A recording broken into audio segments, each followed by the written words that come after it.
masyarakat, membuka diri, wujudkan sendiri. Hukum yang sejati tidak berjalan sendiri. Tunaikan bakti masyarakat menanti, jaksa menyapa, berjalan bersama. Jaksa menyapa, ada di tengah Anda. Tinggalkan masa lalu, sambutlah era baru. Jaksa menyapa, sahabat kita semua. Jaksa menyapa, berjalan bersama. Jaksa menyapa, ada di tengah Anda. Tinggalkan masa lalu, sambutlah era baru. Jaksa menyapa, sahabat kita semua. Pendengar, Anda kembali lagi di 100,2 FM RRI Kediri dalam program Jaksa Menyapa Pagi di RRI Kediri untuk edisi hari ini, Senin 26 Oktober 2020. Ini kalau biasanya Jaksa Menyapa hadir ke ruang dengar Anda setiap hari Kamis, namun karena kemarin ada sesuatu sehingga menghendaki Jaksa Menyapa kami udarakan pada Senin pagi hari ini. Untuk Jaksa Menyapa di pagi ini adalah terkait dengan peranan Kejaksaan Negeri Kabupaten Kediri dalam rangka menyukseskan Pilkada Kabupaten Kediri tahun 2020. Dan saat ini pendengar, di studio RRI Kediri sudah hadir perwakilan dari Kejari Kabupaten Kediri. Beliau adalah Bapak Krisna Adi Chandra, Sarjana Hukum. Beliau merupakan Kasubsi Ekonomi Keuangan dan Pengamanan Pembangunan Strategis dari Kejari Kabupaten Kediri. Nanti akan memberikan banyak sekali paparan terkait dengan tema kita di pagi hari ini. Selamat pagi Mas Mili. Iya. Assalamualaikum warahmatullahi wabarakatuh. Baik. Selamat pagi para pendengar RRI. Baik, Waalaikumsalam warahmatullahi wabarakatuh. Bagaimana kabarnya ini Pak Krisna pagi ini? Pagi ini alhamdulillah sehat dan tetap semangat. Sehat dan tetap semangat ya. Ya, ini kali keberapa Pak Krisna kita dialog di studio RRI Kediri ini? Seingat saya kita sudah 3 kali. Sudah 3 kali ya 3 Pak Krisna kali, ya? ya. Oke, baik. Ya, cuman sama yang ketiga kali ini agaknya berbeda ya karena kondisinya pandemi, jadi masing-masing pakai masker ya Pak Krisna Ya, saat ini ya. Tetap kita protokol kesehatan. Tetap menerapkan protokol kesehatan. Baik. Pak Krisna, sebelum memulai paparannya mungkin bisa disapa dulu atau mungkin diperkenalkan dulu supaya pendengar kita lebih akrab lagi dengan ini ya, profil-profil hebat di Kejaksaan Kabupaten Kediri, khususnya Pak Krisna yang saat ini sudah siap memberikan materi di pagi ini. Monggo silakan Pak Krisna. Baik, terima kasih Mas Mili. Baik. Izin perkenalkan, nama saya Krisna Adi Chandra. Ya. Saya selaku Kasubsi Ekonomi, Keuangan, dan Pengamanan Pembangunan Strategis pada Kejaksaan Negeri Kabupaten Kediri. Banyak kegiatan yang kami lakukan di Kejaksaan Negeri Kabupaten Kediri pada saat ini, terutama dalam kegiatan pemilu kada. Kami Kejaksaan Negeri Kabupaten Kediri juga ikut serta dalam menjaga ketertiban umum dalam rangka pelaksanaan Pilkada tahun 2020. Sebagaimana dalam amanah Undang-Undang Nomor 16 Tahun 2004 bahwa salah satu tugas kejaksaan adalah ikut juga menjaga ketertiban umum. Jadi kejaksaan yang selama ini ikut juga tergabung dalam tim Gakumdu, yang di situ juga ada Bawaslu dan kepolisian dalam rangka ikut serta dalam menjaga suksesnya pelaksanaan pilkada di tahun 2020. Saya kira seperti itu. Oke. Jadi memang kejaksaan ini sebenarnya tugasnya banyak sekali, Banyak Mas Willy. sekali Jadi ya, Mas, ya. dari IPO, Lexosput, Hadkam semua dilaksanakan oleh kejaksaan. Dan kita juga sinergi dengan instansi terkait sehingga capaian atau tujuan yang ingin kita capai bisa terwujud. Oke. Dalam pelaksanaan pilkada sebagaimana diatur di dalam Undang-Undang Nomor 12 Tahun 2008, bagaimana perubahan Undang-Undang Nomor 32 Tahun 2004 tentang pemerintah daerah, kemudian diubah dengan Undang-Undang Nomor 1 Tahun 2015 tentang penetapan peraturan pemerintah pengganti undang-undang, Nomor 1 tahun 2015 tentang pemilihan gubernur, bupati, dan wali kota menjadi undang-undang. Selanjutnya diatur pula dalam Undang-Undang Nomor 8 tahun 2015 tentang perubahan atas Undang-Undang Nomor 1 tahun 2015 tentang penetapan peraturan pemerintah pengganti undang-undang, dan yang terakhir yaitu Undang-Undang Nomor 7 tahun 2017 tentang penyelenggaraan pemilu. Di dalam undang-undang tersebut juga kita sampaikan tugas dan wewenang kejaksaan dalam penegakan hukum pelanggaran pilkada, karena kita ketahui bahwa di dalam kegiatan pemilu kada terdapat jenis-jenis pelanggaran, karena emang kejaksaan tergabung di dalam sentra gakumdu seperti apa yang saya sampaikan di awal tadi. Jadi dasar pembentukan sentra gakumdu bisa saya sampaikan bahwa adanya MOU antara Jaksa Agung, Kapolri, Ketua Bawaslu. Kemudian apa tugasnya dan fungsinya Gakumdu itu, mungkin para pendengar juga sudah terngiang bahwa ada Gakumdu, tapi bentuknya seperti apa, fungsinya apa. Ya. Dapat saya sampaikan bahwa tugas Gakumdu, jadi kantornya itu ikut dengan Bawaslu di Jalan Pamenang. Tugasnya itu melakukan koordinasi antara pihak dalam proses penanganan tindak pidana pemilu kada. Terus melakukan sosialisasi, jadi bisa penyuluhan hukum, penerangan hukum, pola penanganan pelanggaran pemilu kada serta, dan menyampaikan laporan penanganan tindak pidana pemilu kada. Terus apa fungsinya? Sebagai forum koordinasi, sebagai pelaksanaan pola penanganan tindak pidana pemilu kada, sebagai pusat informasi, pertukaran data dan informasi, peningkatan kompetensi, dan pelaksanaan monitoring dan evaluasi. Dalam rangka kejaksaan turut serta mensukseskan pemilih juga kejaksaan bagian dari Pokja yang dibentuk oleh Bawaslu, ya, Pokja pencegahan COVID. Tugasnya Pokja ini bahwa di dalam penerapan baik dalam kampanye, kemudian di situ harus ada juga protokol kesehatannya.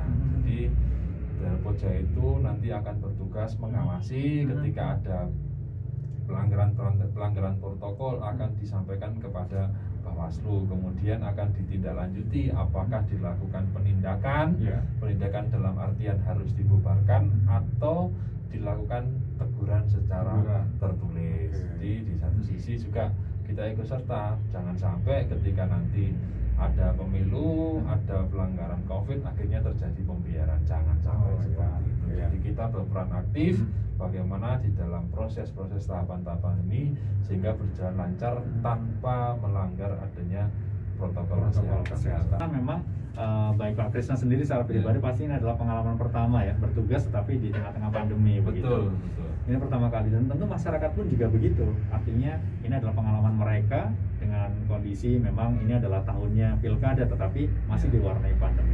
Mungkin mereka perlu tahu juga ini Pak Krisna terkait dengan kampanye dalam masa pandemi COVID-19 ini prosedurnya kayak gimana ini Pak Krisna? Jadi kalau dalam kampanye saat ini bahwa ketika akan mengadakan rapat umum peserta tidak boleh di atas dari 50 orang. Terus mengadakan kegiatan kebudayaan berupa pentas seni diharapkan bisa melalui daring, jangan secara langsung.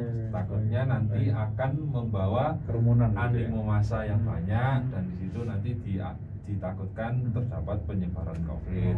Dan mungkin ada kegiatan pasar atau donor darah atau peringatan hari ulang tahun ditunda dulu, sehingga nanti bisa menjadi apa? Kita tidak tahu. Misalkan ada orang yang tanpa gejala kemudian ikut berkerumun, ternyata malah menularkan penyakit. Nah, kita takutkan seperti itu, jangan sampai nanti malah kita menjadi klaster baru ya.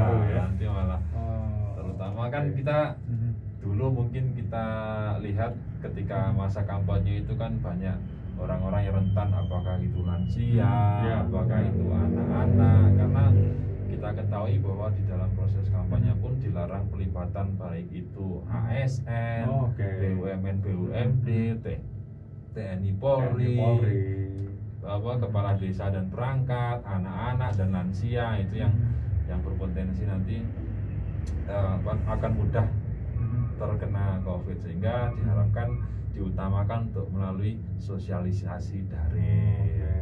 Khususnya Kejari Kabupaten Kediri tentu sudah punya langkah-langkah preventif ya atau antisipatif ini yang dilaksanakan teman-teman kejaksaan, khususnya ini untuk mencegah pelanggaran aturan pilkada. Walaupun tadi sempat disampaikan bahwa sampai saat ini memang belum ada begitu. Ya, tapi betul. langkah apa nih yang udah disiapin ini Pak Krisna? Terima kasih. Memang kita selain juga ikut dalam Gakumdu, kita juga mempunyai kegiatan terkait dengan sosialisasi, penyuluhan terkait dengan pilkada, apakah itu dalam bentuknya itu penyuluhan hukum, apakah dalam bentuk penerangan hukum, atau kita ketahui juga di Kejaksaan Negeri Kabupaten Kediri ada program Jaksa Sambat Desa, terus program Jaksa Jaga Desa ini disampaikan dalam proses-proses terkait pemilu kada, baik di saat COVID seperti ini dan nanti di masa ketika pemilihan bagaimana harus mengutamakan protokol kesehatan. Jadi kita hanya sifatnya cegah tangkal saja. Jadi ketika di dalam proses kampanye kemudian terdapat pelanggaran atau tindak pidana, maka nanti akan dilaporkan melalui pengawas pemilu dalam hal ini Bawaslu. Jadi nanti bentuknya seperti apa yang saya sampaikan di awal tadi, ada 4 jenis bentuk pelanggaran. Apabila pelanggaran kode etik penyelenggaraan pemilihan, maka nanti diserahkan ke DKPP. Ketika nanti pelanggaran administrasi pemilihan diserahkan kepada KPU, apakah di situ ada bentuk administrasi, pelanggaran administrasi. Terus kemudian ketika sengketa pemilu diserahkan kepada Bawaslu. Ketika terjadi tindak pidana pemilihan baru diserahkan kepada penyidik kepolisian, kemudian kejaksaan, baru ke pengadilan. Jadi bentuk-bentuknya seperti itu ketika terjadi pelanggaran. Iya, karena memang Bawaslu sendiri juga kemarin kita sempat diskusi, ketika ada pelapor nanti langsung kita tindak lanjuti apakah itu memenuhi dari 4 kriteria tadi. Baik. Jadi tetap harus sesuai dengan aturan-aturan yang berlaku. Baik. Iya. Baik. Akhirnya kita jeda dulu. Nanti sebelum kita masuk di segmen terakhir, kemudian langsung di closing statement dari Pak Krisna ya. Siap. Iya, sambil menunggu ini Pak Krisna, barangkali ada yang mau bergabung di line SMS maupun WhatsApp atau telepon di 0354310108. Kami tunggu juga. Kemudian kita masih menunggu juga di jalur SMS maupun WhatsApp 0811-354-1116. Tantangan dan hambatan teman-teman di Kejari sendiri nih, khususnya dalam menjalankan perannya jelang pelaksanaan pilkada. Ini apakah sudah ada nih mulai dirasakan tantangan dan hambatan apa ini Pak Krisna? Memang kalau yang menjadi tantangan kita yaitu di era pandemi COVID ini, kita juga ikut bagaimana memberikan pemahaman dan kesadaran kepada masyarakat, tetap perhatikan protokol kesehatan. Dan yang menjadi hambatan mungkin dari kami terkait dengan tugas, mungkin dengan petugas yang sangat minim sekali, tapi dengan letak geografi wilayah Kabupaten Kediri yang begitu luas, jadi kami tidak bisa satu persatu untuk mengontrol. Sehingga di situ juga harus kita sampaikan kepada warga masyarakat ketika di dalam pelaksanaan kegiatan, baik itu kampanye atau kegiatan-kegiatan lainnya, tetap harus mengutamakan protokol kesehatan. Dan bagaimana terkait dengan gambaran situasi saat ini, ya semuanya berjalan dengan aman, kondusif, dan kami harapkan semua berjalan dengan lancar. Harapan kita ya Pak Krisna ya. Bagaimana dalam amanah konstitusi bahwa pemilu kada berjalan secara demokratis. Baik. Karena kita juga tinggal di Indonesia nih ya. Betul. Demokrasi nih. Iya, karena kan kedaulatan di tangan rakyat. Di tangan rakyat, benar sekali. Iya. Pak Krisna, kalau boleh diceritakan menurut Pak Krisna secara pribadi nih, gambaran umum situasi saat ini di Kabupaten Kediri jelang pilkada itu kayak apa Pak Krisna? Ya, semuanya berjalan dengan aman dan kondusif, sehingga kami juga apresiasi mungkin di era pandemi saat ini juga perlu ditingkatkan kewaspadaan masyarakat, jaga kesehatan, jangan sampai kita karena ikut kegiatan sesaat pulang menjadi sakit, akhirnya bisa menularkan kepada keluarga kita. Boleh kita ikut bersama-sama, tapi tetap harus mengutamakan protokol kesehatan. Baik, iya.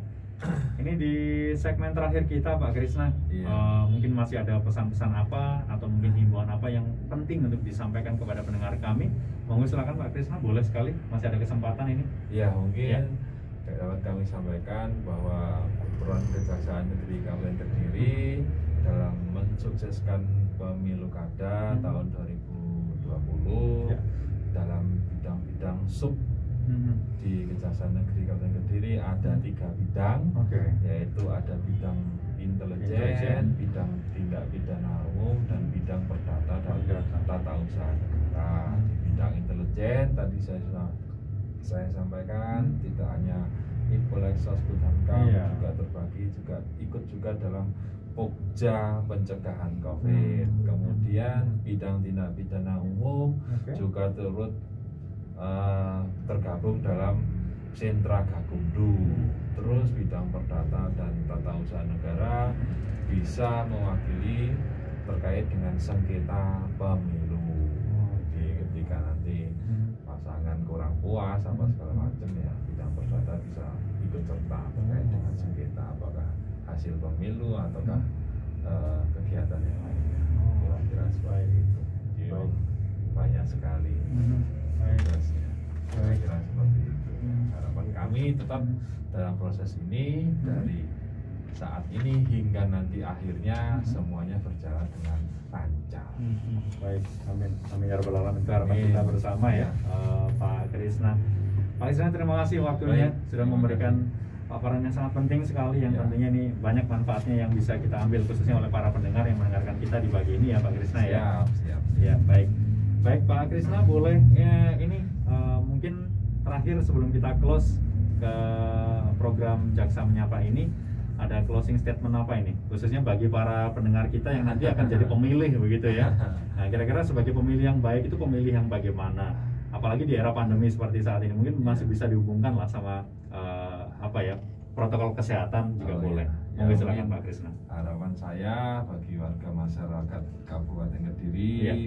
pada saatnya nanti ketika kita akan menentukan pilihan kita, Ya. tentukan pilihan sesuai dengan hati nuraninya. Itu dia. Terus kemudian tetap harus menjaga protokol kesehatan, utamakan nanti di saat proses baik sekarang di era kampanye hingga nanti pencoblosan tetap harus mengutamakan protokol kesehatan. Baiklah seperti itu. Baik ya. Baik, terima kasih Pak Terima Krisna. kasih, Selamat Mas pagi. Yudi, selamat pagi. Iya, baik. Baru saja ada Pak Krisna.